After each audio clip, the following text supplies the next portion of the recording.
Hello बच्चों, कैसे उम्मीद करता हूँ बढ़िया होंगे। जैसे कि मैंने आपको बताया, अगर आपको सिलेक्शन चाहिए तो 10 क्वेश्चन डेली लगाना है, लेकिन वो क्वेश्चन लगाने हैं जो आपके पेपर में आएंगे और क्या क्या इसमें गलती हो सकती है वो भी हम लोग समझेंगे। तो आज की क्लास में हम लोग ये सारे इंपॉर्टेंट सवाल करेंगे जो आपका 100% सिलेक्शन कराएंगे, यानी कि सवाल आपके पेपर में आने ही वाले हैं। तो चलिए शुरू करते हैं क्वेश्चन नंबर 1 से। और साथ ही आप यहाँ पर मैं आपको ये भी बताऊंगा इस तरह के सवाल में क्या गलती होती है बच्चों से। क्वेश्चन को पहले ध्यान से समझो और उसकी लैंग्वेज पढ़ो, क्या बोल रहा है। क्वेश्चन में बोला गया है प्रथम 15 विषम संख्याओं का योगफल क्या होगा। अगर प्रथम 15 विषम संख्याएं पूछी है, इसका मतलब ये है कि आपकी पहली 15 विषम, जैसे 1, 3, 5, 7, 9, 11 इस तरह की संख्या है ना, तो ये आपकी कितनी विषम संख्या होगी? 1, 2, 3, 4, 5, 6। तो ये क्या हो गई? 6 विषम संख्या। अगर आपको इन 6 विषम संख्याओं का सम निकालना है तो आप क्या करोगे? क्या इनको जोड़ने बैठोगे? नहीं, अगर जोड़ोगे तो आपसे गलती हो जाएगी। और इतना लंबा जोड़ निकालोगे कैसे? तो आपको आसान तरीका बताता हूँ। अगर आपको लगातार विषम संख्याओं की योगफल निकालना है, जैसे कि आपकी 1 से लेकर 11 तक, तो यहाँ पर कितनी संख्या है? 1, 2, 3, 4, 5, 6 संख्या है ना, तो आपकी 6 की गुणा 6 से कर दो, तो 1 से लेकर 11 यानी कि पहली 6 संख्याओं का योगफल हो जाएगा 36। इसी तरीके से अगर आपसे पूछा जाए कि प्रथम 15 विषम संख्याओं का योगफल बताओ, तो आप कहोगे कि इसका योगफल होना चाहिए आपका, प्रथम 15 विषम संख्या है तो 15 की 15 से गुणा कर दो, 15 15 आपका 225 हो जाएगा। ऑप्शन नंबर बी आपका राइट आंसर हो जाएगा। क्लियर बच्चे, समझ में आ गया ना? तो आपको अगर बोला जाए कि प्रथम n विषम संख्याओं का योगफल निकालो, कितनी n का, तो आप कहोगे कि भाई इसका जो योग होगा वो n गुणा n हो जाएगा, यानी कि पहले जितनी भी विषम संख्याओं का हम योगफल निकालते हैं उसी की उसमें गुणा कर दो, आपका योगफल निकल कर आ जाएगा। मान लीजिए मैंने आपसे पूछा कि बच्चों बताओ प्रथम 12 विषम संख्याओं का योग क्या होगा? 12 विषम संख्याओं का, तो क्या आप पहले 12 विषम संख्या लिखोगे 1, 3, 5, 7, 9 करके? नहीं, आपको क्या करना है, सर ने पूछा है कि पहली 12 विषम संख्याओं का बताओ, तो आपको 12 को 12 से मल्टीप्लाई कर देना है, हो जाएगा 144। तो ये आपका उत्तर हो जाएगा। क्लियर बच्चे, अब आपको समझ में आ गया ना कि प्रथम कितनी भी विषम संख्या का पूछे तो उसकी गुणा उससे करो, आपका उत्तर आ जाएगा। अगला प्रश्न है आपका 1 से लेकर 20 तक की सभी सम संख्याओं का योगफल क्या होगा? 1 से लेकर 20 तक की, तो आपको क्या करना है? अगर आपसे पूछा जाए सम संख्याओं का योगफल, तो आपको क्या करना है? कहां से कहां तक पूछ रहा है? 1 से लेकर 20 तक सम संख्या। सम का मतलब क्या हुआ? ऐसी संख्या जो 2 से कटती है। पहली सम संख्या 2 होती है, तो पहली सम संख्या 2 है, दूसरी 4 है, तीसरी 6, 8, 10 ऐसे करके कहां तक लिख रहा है? 8, 10, फिर 12, 14, 16, 18 और फिर 20। क्या इन सबको आप ऐसे प्लस करोगे? ऐसे प्लस करने में टाइम भी ज़्यादा लगेगा और गलती भी हो जाएगी।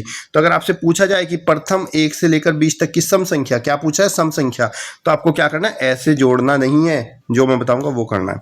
आपको देखनी है अंतिम सम संख्या, कितनी अंतिम संख्या आपकी? 20। तो आखिरी वाली संख्या को आपको डिवाइड करना है 2 से। किससे करना है? 2 से डिवाइड। आपका कितना हो गया? 10। फिर आप कहोगे कि ये जो योगफल है ये बराबर किसके होगा? जो आपने आखिरी संख्या को डिवाइड करके किया ना 10 से, उसकी गुणा कर दो उससे अगली संख्या में। यानी कि अगर इनका डिवाइड करके 2 से 10 आया तो 10 की 11 में गुणा कर दो, 11 10 में 110। तो 1 से लेकर 20 तक की सभी संख्याओं का योगफल 110 हो जाएगा। क्लियर बच्चे? मान लीजिए आपसे पूछा गया कि प्रथम 50 तक की सम संख्या का योगफल बताओ, तो क्या यार आप 2 से 50 तक जोड़ोगे? नहीं, आप क्या करोगे? जो आखिरी वाली सम संख्या आपकी 50 को 2 से भाग कर दोगे। 2 से भाग करो, कितना आएगा? 25। बस अब आपको क्या करना है? 25 की गुणा 26 से करनी है, मल्टीप्लाई करके मुझे बता देना कितना आंसर आ गया। क्लियर बच्चे? अगला प्रश्न देखिए, ये भी अच्छा सवाल है। उस आयत का परिमाप ज्ञात कीजिए। एक प्रश्न मैं बताऊंगा आपको, ये और ये मुझे कमेंट बॉक्स में आप लोग सोल्व करके बताऊं, क्योंकि मैंने दोनों क्वेश्चन लगभग सेम ही लिए। तो पहला प्रश्न देखो क्या बोला गया है। एक आयत है, ये होता है आयत। इस आयत की लंबाई ज्ञात कीजिए। ये वाली भुजा मुझे ज्ञात करनी है, जिसकी चौड़ाई, इसकी चौड़ाई दे रखी है 12.5 मीटर, और इसका जो पूरा परिमाप है, टोटल बाउंड्री है, ये जो इसका पेरीमीटर है परिमाप, वो है 80 सेंटीमीटर। यानी कि आपको बताना इसकी लंबाई क्या होगी। तो बहुत ही सिंपल सा फॉर्मूला बताता हूँ। अगर आपको लंबाई पूछना है तो लंबाई बराबर क्या करेंगे? जो भी आपको इसका पेरीमीटर दे रखा है, ये जो आपको परिमाप दे रखा है, चारों तरफ की माप दे रखी है, इसको 2 से भाग करो और इसमें से घटा दो इसकी चौड़ाई को, तो आपकी लंबाई आ जाएगी। चलिए देखते हैं। यहाँ पर परिमाप कितना दे रखा है? 80। 80 को 2 से भाग करेंगे और चौड़ाई को माइनस करेंगे 12.5। मैंने यहाँ पे दशमलव इसलिए लिया कि बच्चे दशमलव में ही गलती करते हैं घटाने में, लेकिन आप नहीं करोगे क्योंकि मैं सिखा रहा हूँ। 2 से आप 80 को काट दोगे 40 बार हो जाएगा, ये आपका बचेगा 40 माइनस 12.5। अब देखो जब आप माइनस करते हो तो क्या गलती करते हो माइनस में, ये दशमलव बिना दशमलव, तो आप माइनस करोगे तो साइड में रख के कर लेना जिससे कोई गलती ना हो। यहाँ पर 1 के बाद दशमलव है तो आप भी दशमलव लगा के 0 लिखो, और जब माइनस करते हैं दशमलव के नीचे दशमलव लिखो तो 12.5 होगा। अब इसको माइनस करेंगे बच्चे, 10 में से 5 गया 5, फिर दशमलव नीचे, इधर कितना बचा आपका, यहाँ से एक हासिल लिया था ना 10 बना, यहाँ पे 9 बन गया, यहाँ पे 3, 9 में से 2 गए 7 और 3 में से 1 गया 2, तो आपकी जो लंबाई होगी वो हो जाएगी 27.5 सेंटीमीटर। 27.5 ऑप्शन नंबर 3 आपका राइट आंसर। यहीं पर बच्चे अगर किसी सवाल में आपको क्या दिया जाए, लंबाई दे दी जाए और क्या पूछ ले, चौड़ाई, तो बस आपको क्या करना है, चौड़ाई को लंबाई के स्थान पर रख दो, लंबाई को चौड़ाई पे। यानी कि आपको अगर चौड़ाई याद करनी है तो चौड़ाई बराबर हो जाएगा परिमाप बटे 2 माइनस लंबाई। ठीक है, कमेंट बॉक्स में इसका आंसर देना बच्चों मुझे। अगला प्रश्न देखते हैं। 6 के प्रथम 5 गुणज का योगफल क्या होगा। देखो 6 के प्रथम 5 गुणज होते क्या है, देखो जो 6 के पहाड़े में शुरू से 5 तक की संख्या है, जैसे 6 कम 6, 6 दूनी 12, 6 तिया 18, 6 चौक 24, फिर अगली संख्या 6 पंजे 30, और इन सबको प्लस करो, जोड़कर जो आएगा वो उसका योग होगा। लेकिन नहीं, ऐसे भाई उसने पूछ लिया 6 के प्रथम 20 गुणज बताओ, क्या 20 तक लिखोगे, तो आपको ऐसे नहीं करना। योग अगर आपको क्या करना है किसी भी संख्या के गुणज का, तो आपको क्या करना है, यहाँ पे 6 के पूछे हैं कितने, पहले 5, तो आपको लिखना 6 जिस संख्या का पूछ रहा है उसकी गुणा करनी है 5 से, और फिर उससे अगली संख्या से, और फिर भाग कर देना है 2 से। हल कर देंगे, 2 तिया आपका 6 हो गया, तो 6 पंजे 30 तिया 90, तो इन सभी का योग 90 होगा। ऑप्शन नंबर ए आपका राइट आंसर। फॉर्मूला बना देता हूँ, कोई दिक्कत नहीं, फॉर्मूला बना के दे दूंगा आपको। ये देखो, अगर फॉर्मूला बनाना है, आपसे पूछा गया है, आप मान लीजिए आपसे पूछ लिया यहाँ से कि ए के, क्या पूछा, ए के प्रथम x गुणज का योगफल क्या होगा, तो आपको क्या करना है, यहाँ से सूत्र बनेगा। अगर आपको योगफल निकालना है ये, तो जो संख्या का निकालना है उसकी गुणा करनी है x से, और उससे एक अगली संख्या से, और 2 से भाग कर देंगे। वही तो हमने यहाँ पर भी लगाया, देखो बोला है 6 के प्रथम 5 बनाओ, तो 6 एक ही जगह पे कितना है आपका 6 लिखा हुआ है, तो मैंने क्या किया यहाँ पे 6 इंटू में 5, और उससे एक अगली संख्या x+1 एक अगली, और भाग 2 से कर दिया, तो आपका गुणज आ जाएगा। अगर ये सवाल समझ में आया तो मुझे बताओ 5 के प्रथम 4 गुणज का योग क्या होगा, 5 के प्रथम 4 गुणज का योग क्या होगा। ठीक है बच्चे, और ऑप्शन भी दे दूं क्या आप लोगों को मैं, चलो ऑप्शन भी दे देता हूं। पहला हो जाएगा 20, दूसरा ऑप्शन 50, और तीसरा ऑप्शन आपका 30, और चौथा ऑप्शन आपका 60। कमेंट बॉक्स में बताना बच्चों आंसर। अगला प्रश्न देखिए क्या बोला गया है।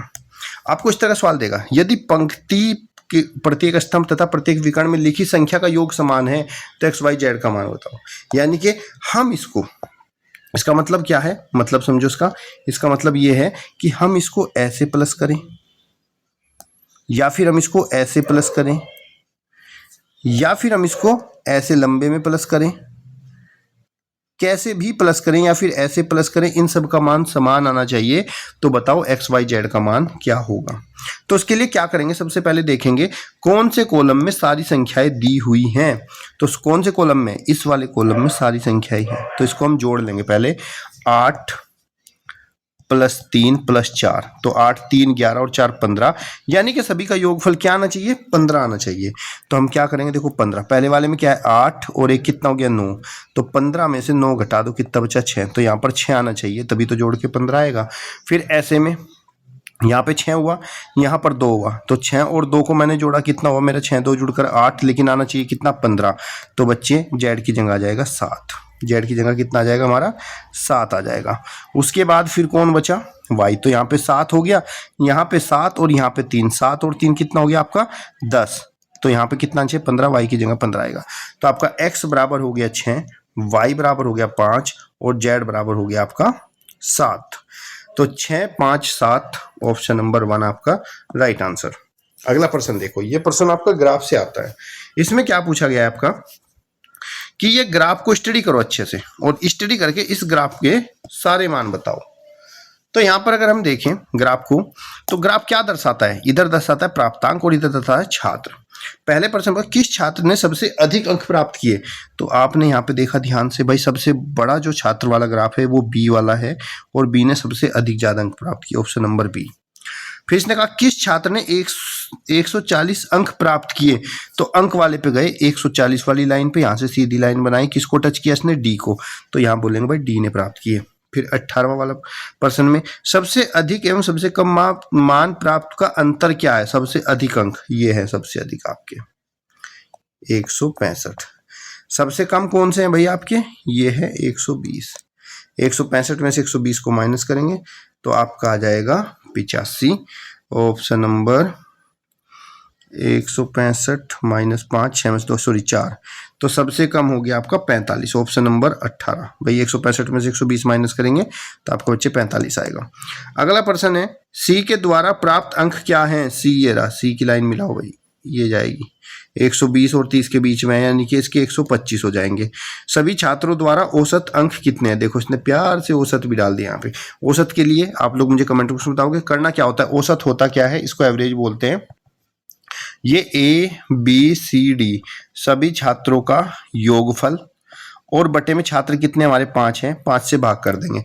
ए ने कितने नंबर आए कि 120 आए, बी के कितने आए 165, सी के कितने आए हमारे 125, डी के आए हैं 140 और ई के आए हैं हमारे 160। सबको जोड़ के 5 से भाग करो और कमेंट बॉक्स में कितना आंसर आया। और साथ ही मुझे बच्चे कमेंट बॉक्स में ये भी बताना आपको इसमें से कितने क्वेश्चन आते हैं, क्योंकि बच्चे अगर आपको सिलेक्शन लेना है ना तो ये सवाल आपको करके जाने ही पड़ेंगे, तभी आपका सिलेक्शन हो पाएगा। और एक बार सिलेक्शन हो गया तो आपके जीवन की दिशा दशा सब बदल जाएगी। सो वीडियो को लाइक और शेयर कर लेना, उस बच्चे तक पहुंचा देना जिसको जरूरत है।